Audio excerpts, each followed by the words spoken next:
안녕하십니까. 매일경제 한동욱입니다. 오늘 강의는 노후의 지혜로운 삶을 어떻게 살아야 되는지에 관한 주제를 가지고 먼저 재정관리, 또 후속편의 건강과 커뮤니케이션 중심으로 강의를 하도록 하겠습니다. 먼저 재정관리 분야입니다. 먼저 우리가 재정관리를 하기에 앞서서 돈에 대해서 한번 좀 생각을 해보기를 원합니다. 고대 아리스토텔레스부터 시작해서 현재까지 돈에 대한 욕구에 대한 여러 가지 관점들이 있습니다.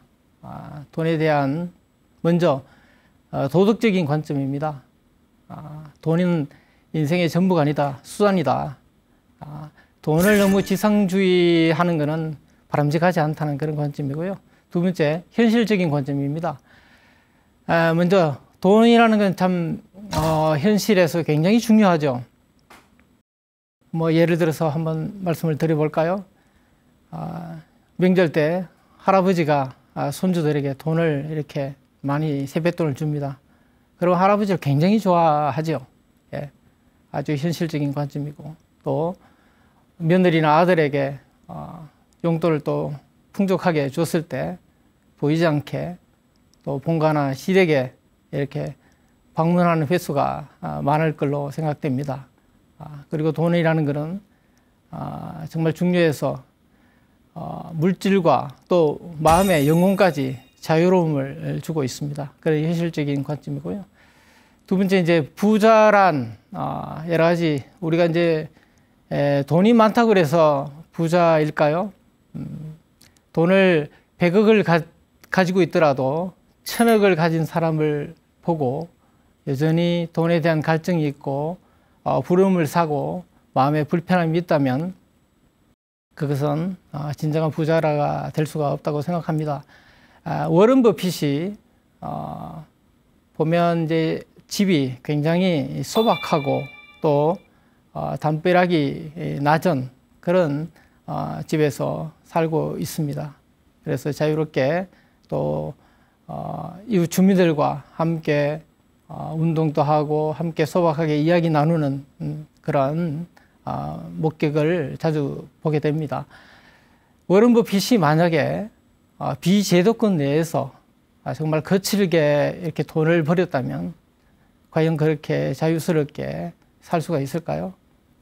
삼엄한 저택, 담장이 높은 저택에 경비원을 대동해서 그렇게 또 안전요원들을 항상 대동하면서 그렇게 다니겠죠.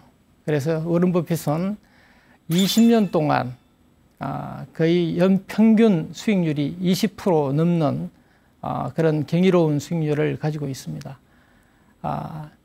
또 재밌는 것은 워런 버핏이 60세 이후에 자기 자산의 236%를 236배를 올렸습니다.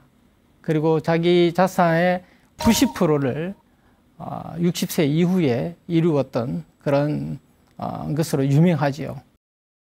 노후의 자산이 왜 우리가 관리를 해야 되느냐에 대해서 한번 살펴보도록 하겠습니다. 먼저 우리나라는 굉장히 고령화 속도가 빠릅니다. 65세 인구 비율이 7%이면 고령화 사회이고요. 14% 이상이면 고령 사회, 또 20% 이상이면 초고령화 사회입니다. 그래서 우리가 고령 사회 속도가 매우 빠르다는데 지금 문제가 있습니다. 또 그리고 20%가 넘는 25년도에 초고령 사회로 이미 진입을 했습니다. 그럼에 따라서 지금 1인, 2인 가구 이하 비율이 굉장히 늘고 있습니다. 22년도에만 보면 2인 가구 이하가 65%가 됩니다. 그만큼 독신 가구, 이혼 가구가 많고요. 또 60 넘어서 은퇴하신 분들이 자녀들을 출가하고 부부만 사는 그런 가구들이 많죠. 65%가 됩니다. 그만큼 우리 인구가 고령화되었다는 것을 단적으로 나타내고 있습니다. 65세 이상 빈곤율이 OECD 평균의 3배가 넘습니다. 또 그래서 노인 자살률이 세계 1위를 안고 있는 불명예를 안고 있습니다. 또 우리가 노후에 왜 자산 투자가 필요한지 첫째 고령화가 됐고 또 두 번째로는 이제 앞으로는 저성장 시대에 맞이할 수밖에 없습니다. 60년대 국민 1인당 GDP를 보면 79달러입니다. 80년도에 1,705달러, 2000년대에 11,349달러입니다. 그러다가 계속 급속도로 성장을 하게 됩니다. 17년도에는 3만 달러가 되는 거죠. 그 이후에 24년도에 3만 6천 달러가 되면서 거의 정체된 양상을 보이고 있습니다. 앞으로 경제 전문가들이 한결같이 우리 경제 성장 동력은 멈췄지 않느냐 고점을 찍었다. 이제 하락하는 전망들을 많이 내놓고 있습니다. 보시면 2000년도 초반에는 5% 성장을 했습니다. 그러다가 2010년도에 3% 되죠. 그러다가 2024년에서 26년도에는 한 2%를 이렇게 KDI에서 전망을 하고 있는데요. 올해도 여전히 경기가 어렵습니다. 그래서 한은이라든지 KDI에서 한 1.7, 1.8 그 이하로 이렇게 경제 전망을 어두운 전망을 내놓고 있습니다. 저성장 시대일수록 우리가 자산의 투자 필요성을 느끼고 자산을 투자해서 성공적으로 우리가 부를 일구어 나가야 되고 자산 수명을 늘려 나가야 됩니다. 지금 미국의 금리 추이 현상을 이렇게 보면 2002년도까지 굉장히 0%에서 1% 그 사이입니다. 그러다가 지속적으로 이제 오르게 됩니다. 지금은 4.5%인데 지금 트럼프가 제롬 파월 보고 금리 인하를 요구를 거세게 하고 있습니다. 그래서 지금 앞으로는 우리나라도 그렇고 미국도 그렇고 금리가 지금보다는 낮아지지 않을까 이렇게 전망되고 있습니다. 이와 같이 저성장 시대 또 금리가 낮을수록 자산을 잘 우리가 투자를 해야 됩니다. 그러면 우리가 자산을 성공적으로 투자하기 위해서 몇 가지 우리가 금융 법칙들을 한번 살펴보도록 하겠습니다. 먼저 위험과 수익률의 상관관계입니다. 위험이 높은 곳에는 항상 수익률이 높은 곳에는 항상 위험이 따릅니다. 수익이라는 것은 위험에 대한 보상 대가라고 할 수 있습니다. 먼저 그 다음은 치리의 법칙입니다. 원금이 2배가 되는 걸리는 시간을 말합니다. 72로 수익률을 나누면 자산의 2배가 되는 시간입니다. 예를 들어서 1억을 2억으로 만들고 싶을 때 그러면 몇 년이 걸리느냐 이런 거죠. 수익률 6%로 가정했을 때 72 나누기 6으로 하면 12가 됩니다. 그럼 12년이 걸리는 거죠. 그 반대로 원금을 2배로 만들고 싶다. 만약에 9년 동안 원금을 2배로 만들고 싶을 때는 수익률이 8%를 내야 되는 그런 과제를 안고 있습니다. 다음으로는 100- 나이 법칙인데요. 나이만큼 이게 예를 들어서 나이가 30이다. 100-30을 빼면 70입니다. 70의 퍼센테이지를 다소 위험한 자산에 주식이라든지 이런 부동산에 배분을 하고 반대로 나이가 한 60이다. 그럼 빼면 한 40이 되겠죠? 40%만 주식에 나머지 60%를 예금이나 채권에 안전하게 투자를 하는 게 좋다는 겁니다. 다음은 마이너스 50 이꼴 플러스 100이라는 겁니다. 이게 뭐냐면 50% 손실을 봤을 때 100% 수익을 내야 원금이 유지가 됩니다. 그리고 반대로 만약에 80%의 손실이 됐다 할 때 400% 수익을 내야 원금으로 회복이 됩니다. 그래서 워런 버핏은 첫째, 돈을 잃지 마라. 두 번째, 첫 번째 돈을 잃지 말라는 것을 절대 잊지 말라고 강조하고 있습니다. 다섯 번째로 4% 룰은 벤젠이 은퇴 자산을 갖고 있을 때 얼마나 이렇게 매년 인출을 하는 게 좋을 것인지에 대한 겁니다. 연 4% 이내죠. 만약에 5억을 은퇴 자산을 갖고 있으면 4%에 해당되는 2천만 원을 매년마다 30년 동안 유지를 할 수 있다는 겁니다. 그래서 기본적으로 전제가 주식과 채권의 6대 4, 또 수익률이 한 6% 정도는 가져다 주면 4% 룰이 그대로 적용된다고 할 수 있겠습니다. 다음은 우리가 부를 이루기 위해서는 몇 가지, 세 가지의 큰 전제를 이해를 하는 게 좋습니다. 먼저 자본에 대한 이해입니다. 지금 이 그림을 보면 사이클로이드 곡선인데요.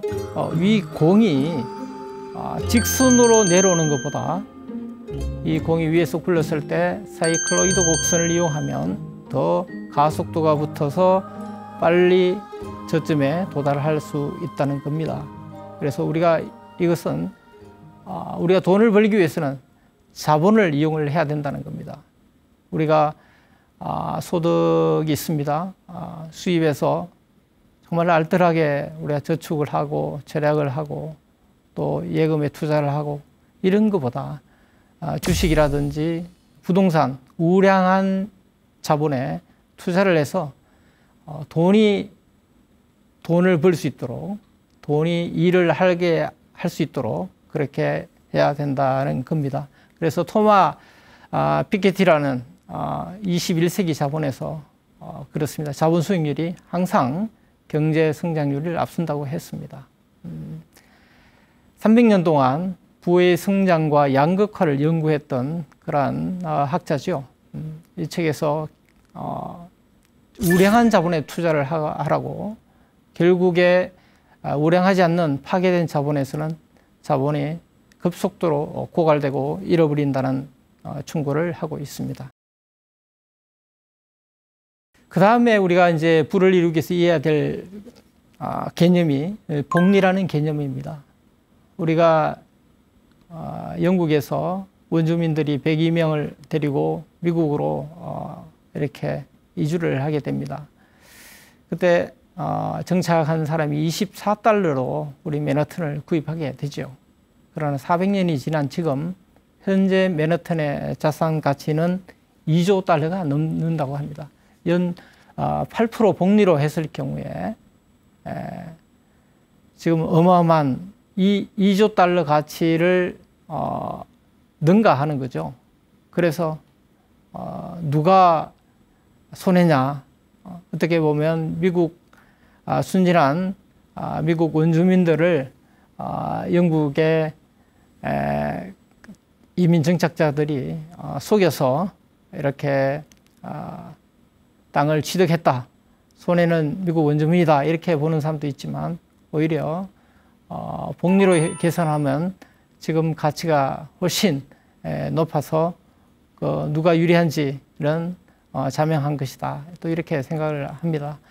그래서 아인슈타인이 복리를 인류 최고의 발명품이다. 그렇게 이야기를 하고 있습니다. 복리를 이해해야 또 우리가 부를 이룬다 그랬죠. 복리는 시간이 갈수록 비선정적으로 굉장히 가파르게 올라갑니다. 그래서 20년보다 30년, 40년 되면 급속도로 우리가 원금 또는 부가 성장을 하게 됩니다.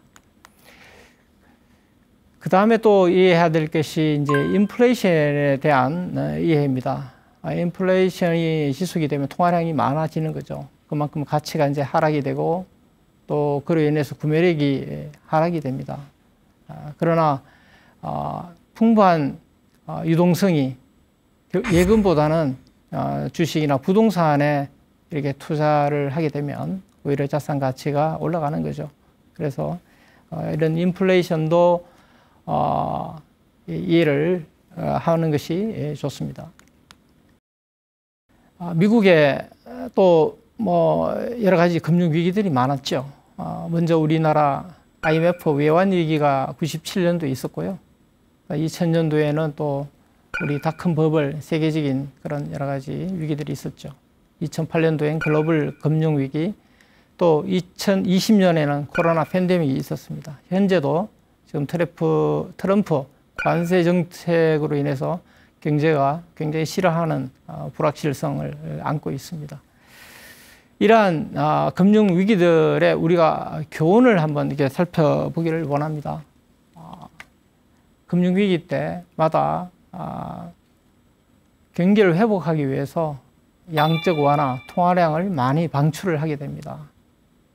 그래서 그 풍부한 유동성이 결국에는 주식이나 부동산, 실물 자산으로 이동을 하는 걸 보게 됩니다.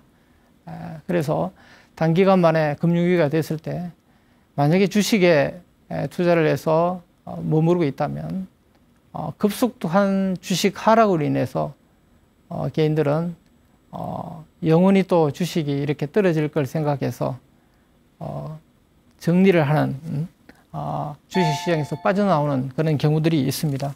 굉장히 어떻게 보면 인간의 본능이 공포를 느끼고 빠져나오는 그런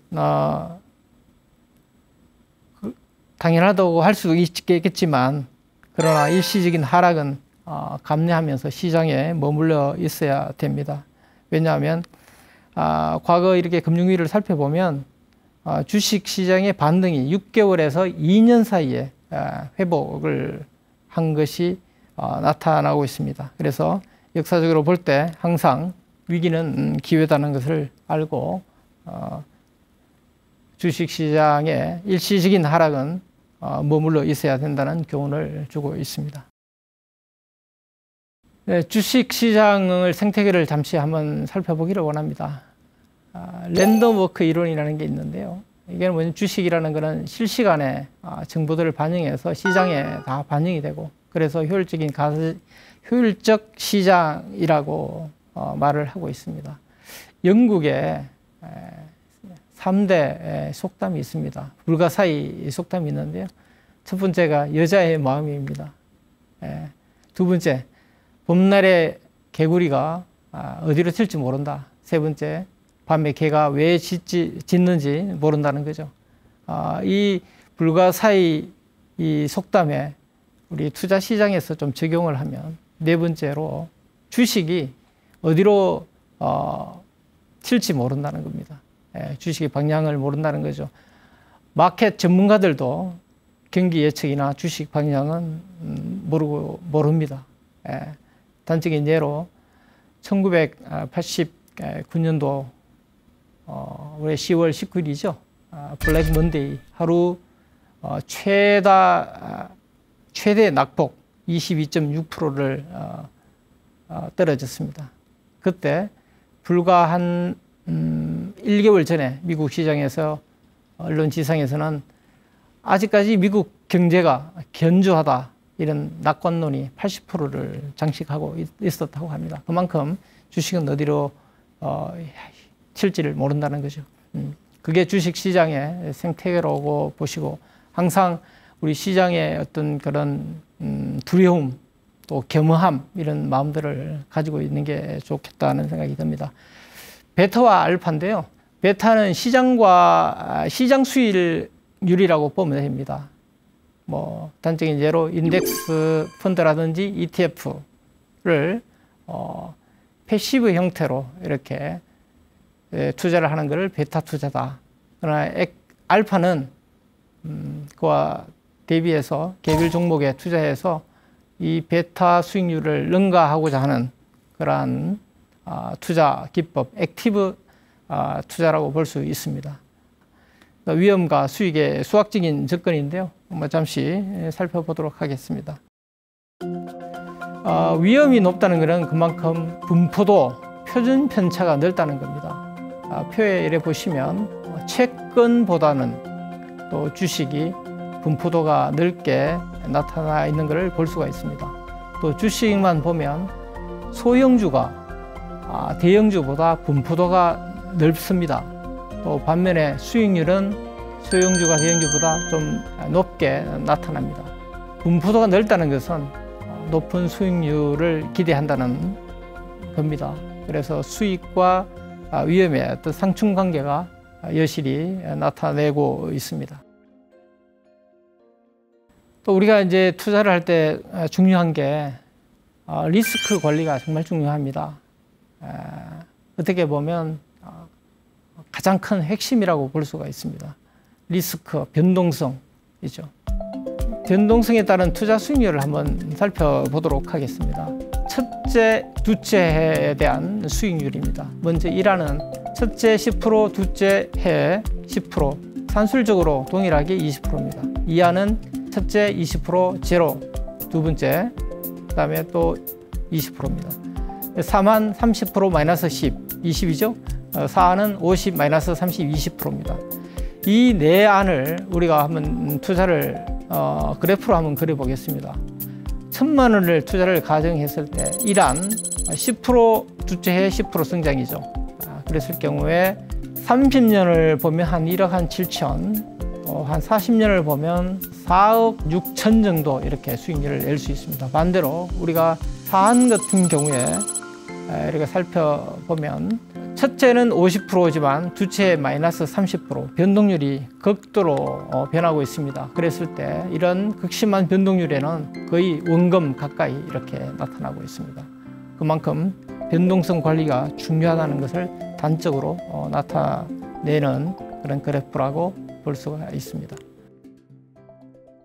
변동성을 그럼 우리가 어떻게 관리할 것이냐? 첫째, 우리가 금융 전문가들이 크게 세 가지를 이구동성 이야기를 하고 있습니다. 먼저 분산 투자입니다. 자산 수를 여러 군데에서 분산을 하면 리스크를 상당한 부분 줄일 수가 있다는 거죠. 황금 포트폴리오는 그럼 몇 개 종목이 가장 좋으냐? 한 30개를 가지면 한 40%를 위험을 60% 정도를 이제 위험을 방지를 할 수가 있습니다. 해지를 할 수가 있습니다. 그리고 50개도 뭐 거의 비슷하게 이렇게 떨어지죠. 그러나 완만하게 50개나 70개나 또는 뭐 100개나 이렇게 관계없이 거의 한 60% 정도는 위험을 분산할 수가 있습니다. 해치를 할 수가 있는데, 그게 이제 왜 그러면 100%를 해치 못하느냐 이런 거죠. 종목을 많이 분산했을 때도 결국에 해치를 못하는 것은 우리가 종목을 여러 개 분산했을 때는 공간적인 분산이라고 보면 됩니다. 이럴 때 비체계적인 위험을 방지를 할 수가 있습니다. 그러나 아까 말씀드렸듯이 1987년도에 블랙 먼데이 때 그때 여러 종목을 분산을 하더라도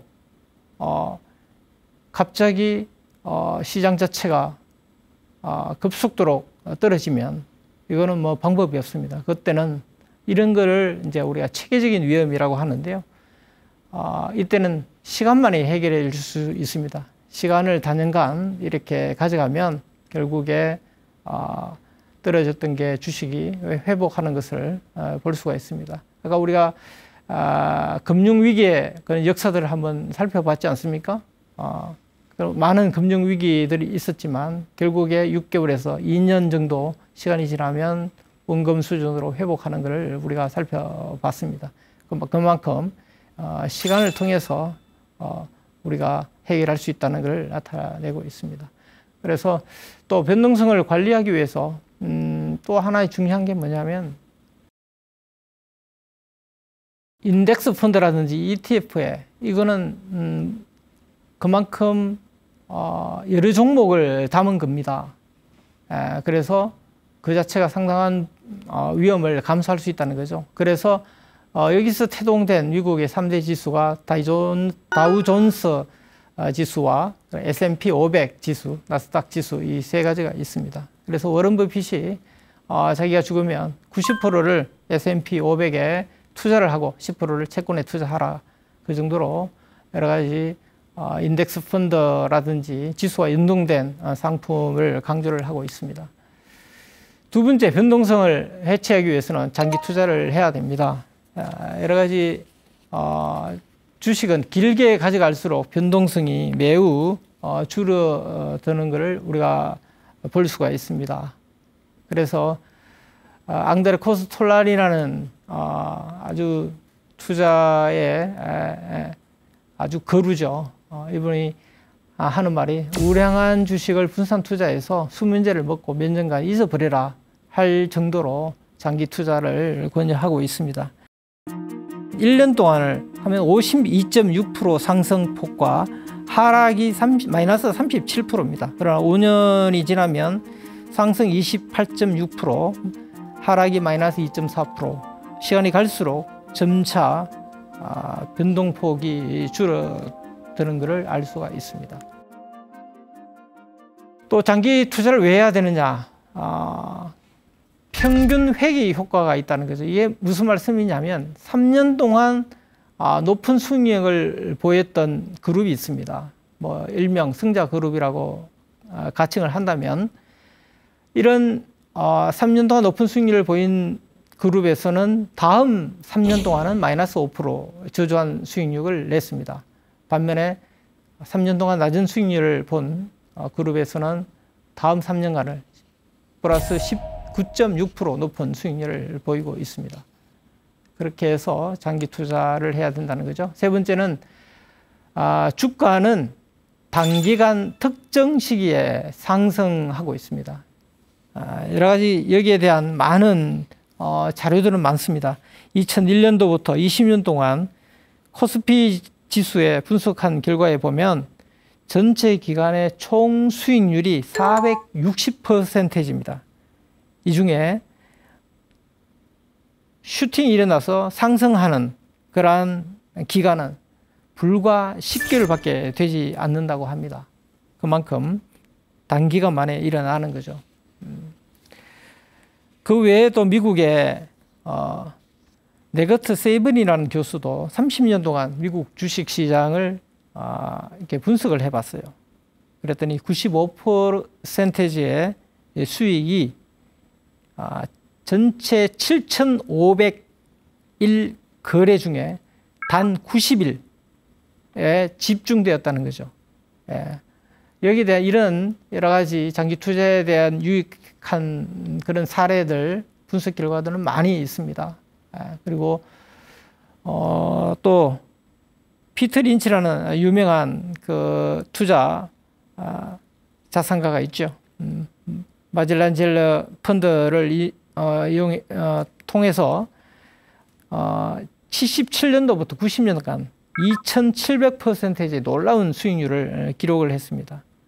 그런데 정작 일반 개인들은 온전한 수익을 누린 사람이 거의 별로 없었다고 합니다. 왜냐하면 많은 사람이 중간에 우리 인간의 어떤 심리적인 그런 연약함들이 있잖아요. 주식이 하락했을 때 금방 이렇게 주식시장을 떠나는 그러한 양상을 보이고 있습니다. 그래서 주식시장에서 돈을 빼버렸기 때문이다. 그래서 장기 투자를 해야만이 부를 쟁취할 수 있다는 것을 단적으로 이야기를 하고 있습니다. 그 외에도 장기 투자했을 때 복리 효과를 이용할 수 있고요. 수수료라든지 여러 가지 세금을 절감하는 효과도 있습니다. 물론 장기 투자에도 여러 가지 함정들이 있습니다. 과대 낙폭했을 때 흔들리지 않는 사람이 없겠죠. 또 일본 니케이처럼 20년, 30년 동안 정체해서 그런 보일 수도 있습니다. 또 손실폭이 클수록 회복이 어렵습니다. 아까 50% 손실을 했을 때 100%를 수익을 내야 원금이 회복된다 그랬죠. 그만큼 회복하기는 시간이 굉장히 필요하다는 거죠. 그래서 장기 투자한다 그래서 이게 또 반드시 최선은 아닙니다. 왜냐하면 산업 흐름을 봐야 되고요. 또 어떤 개별 주식이 개별 기업이 산업에 이렇게 편성하지 못하고 또 수익을 못 내면 도태되고 오히려 상장 폐지되는 수가 있습니다. 특별히 조심해야 됩니다. 그래서 buy and forget, 사서 잊어버리고 방치하는 게 최선은 아니다는 거죠. 정기적으로 점검을 해야 됩니다. 리밸리싱을 해야 되는 거죠. 그 다음에 이제 리스크 관리의 또 하나의 핵심 분야가 정액 투자입니다. 이렇게 보시면 5개월간을 매월 $1,000씩 이렇게 투자를 했습니다. 근데 주가가 떨어지고 또 올라가고 할 때 떨어지면 그만큼 수량을 많이 확보할 수 있는 거죠. 그래서 5개월 뒤에 매월 $1,000, $5,000를 가지고 총 매수한 주식을 이렇게 보면 60.48주를 매수를 합니다. 그래서 평균 단가로 보면 $5,000 나누기 이렇게 보면 82.67달러가 됩니다. 5개월 뒤에 주가가 100이라면 그만큼 최종 가치는 성장 국면보다도 더 최종 가치가 높다는 것을 단적으로 나타내고 있습니다. 우리 재정관리에서 우리가 마지막 한 챕터인데요. 은퇴 후 인출 전략에 대해서 좀 살펴보도록 하겠습니다. 먼저 우리가 은퇴하고 난 다음에 우리가 자산을 어떻게 인출을 해서 또 품위 있게 건강하게 또 재정적인 안정을 추구하면서 살아갈 것인지 큰 과제가 되고 있습니다. 먼저 국민연금 수령액을 키워야 합니다. 보시면 1년을 연금 수령액을 늦추었더니 7.2%의 정액이 됩니다. 최대 5년까지 늦출 수가 있습니다. 5년을 늦추면 36%가 우리가 국민연금 수령액을 키울 수가 있습니다. 반대로 조기에 1년 조기 수령을 했더니 6% 감익이 됩니다. 그만큼 국민연금은 수령액을 늘리기 위해서 가능하면 일자리를 늦게 일을 하고 나중에 수령액을 늦추면 그만큼 유리하다는 것을 나타내주고 있습니다.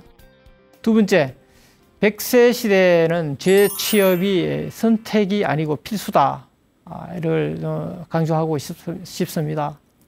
통상적으로 이제 행정상 60세 되면 이제 정년인데요. 실질적으로 50대 중반 되면 많이 나오죠. 그래서 어떻게 보면 최소한 65세 때까지는 일을 하고 또 선택적으로 또 요즘 또 건강하니까 한 70살까지는 일할 수 있다.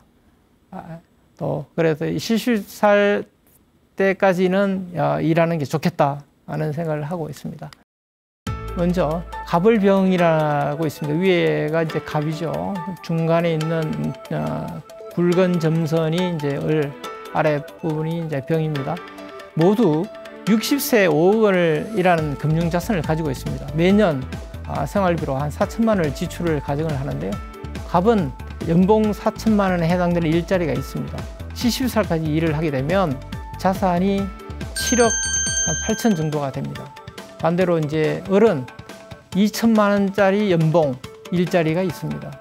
2천만 원은 일을 해서 버리고 2천만 원은 우리가 5억 금융자산에서 우리 인출을 한다고 가정을 했을 경우에 70살 되면 그대로 금융자산이 유지가 됩니다. 그러나 병은 2억으로 자산이 줄어들게 됩니다.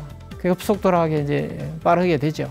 소진하는 그 시기가 갑을 보면 그래프상에 안 나타납니다만은 101년이 되고요. 병 같은 경우에는 75세가 됩니다. 그만큼 일을 하느냐에 따라서 자산 고갈 연도가 25년이라는 차이를 보이고 있습니다. 그만큼 일자리가 중요하다는 거죠. 세 번째는 개별 주식보다 시장 지수와 연동된 상품에 투자하는 게 좋겠다는 생각이 듭니다. 왜냐하면 이제 노후에는 좀 안정적으로 이렇게 해야 됩니다. 개별 주식에 워낙 변동성이 크기 때문에 잘못 투자하면 자산이 급속도로 고갈이 됩니다. 또 그로 인해서 스트레스를 받고 이러면 건강에도 악영향을 미치게 되는 거죠. 그래서 가능하면 인덱스 펀드라든지 ETF가 유리합니다. 그래서 장기적으로 보면 이 개별 종목보다 수익률이 높고 또 변동성, 위험성이 낮습니다. 여러 가지 S&P 500 인덱스 펀드에 워런 버핏이 이야기를 했죠. 한 10년 동안 개별 주식에 투자한 헤지 펀드하고 내기를 했습니다. 그래서 누가 이기면 그 상금에 대해서는 자선단체에 이제 기부하기로 했는데 결국에 워런 버핏의 S&P 500이 7.7% 연 수익률을 냈고요. 헤지 펀드는 고작 2.2% 수익률을 보이고 있습니다. 워런 버핏의 승리였죠. 네. 네 번째는 자산 서식지를 글로벌 우량 자산으로 옮겨라. 우리 미국 시장에 보면 전 세계 시가총액 50에서 한 55%를 왔다 갔다 하는데요. 세계적으로 가장 안전하죠. 분사력이 가장 높고 해상 수송력도 좋고 밀이라든지 석유 이런 원자재도 많이 생산을 하고요. 또 워낙 인구가 많아서 수요가 다 감당을 하고 있습니다. 그래서 또 첨단, 무엇보다 IT 기술, 첨단 기술들이 세계적으로 가장 높습니다. 그래서 가장 안전한 자산이죠. 그래서 미국의 이런 우량한 자산에 많이 옮겨가는 게 필요합니다. 국민연금 2024년도에 보면 국내 투자자들이 마이너스였습니다. 해외 투자로 해서 한 30% 넘는 수익을 넘게 본 겁니다. 그래서 2024년에 투자 수익률이 15%의 아주 높은 수익률을 전례적으로 달성을 했습니다. 우리가 불과 몇 년 전에 우리 스왑 개미 열에서 새로운 어떤 미국 주식을 이 시장을 많이 돈이 많이 흘러갔죠. 그래서 개미 그런 경우도 일어났듯이 그렇습니다. 그래서 우량한 자산에 옮기는 것도 필요하다. 다섯 번째, 노후에는 황금성과 또 수익성, 안정성 이런 게 담보가 돼야 됩니다. 그래서 인컴 자산 위주로 포트폴리오를 구성하는 게 좋습니다. 그래서 고배당주라든지 리츠, 임대수익, 채권에 대한 이자 이런 걸 통해서 자금을 안전하게 이렇게 확보를 하고 하는 게 중요하겠죠. 그리고 먼저 또 선금융 계좌 후 연금이 필요합니다. 뭐냐면 계좌 관리를 통해서 관리하는 그런 이자 수익이라든지 채권 수익, 그다음에 주식 수익 이런 거를 먼저 관리를 하고 나중에 후에 우리가 이제 나이가 들어서 좀 판단력이 좀 활동력이 또 저하될 그 시점에 아무 관리가 필요 없을 때 그때 연금을 통해서 수익을 해서 노후를 안정적으로 보장받으면 좋겠다 이런 생각이 들고요. 마지막으로 주택연금으로 현금 흐름을 창출하라 합니다.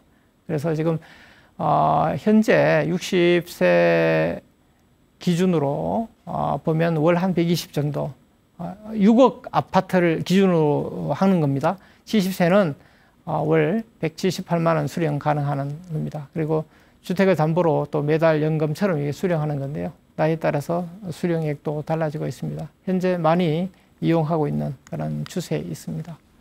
그래서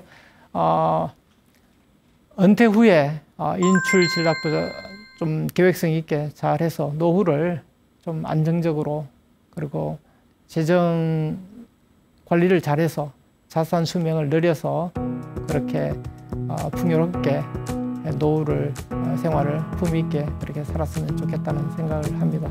이상 제 강의를 마치도록 하겠습니다. 네, 감사합니다.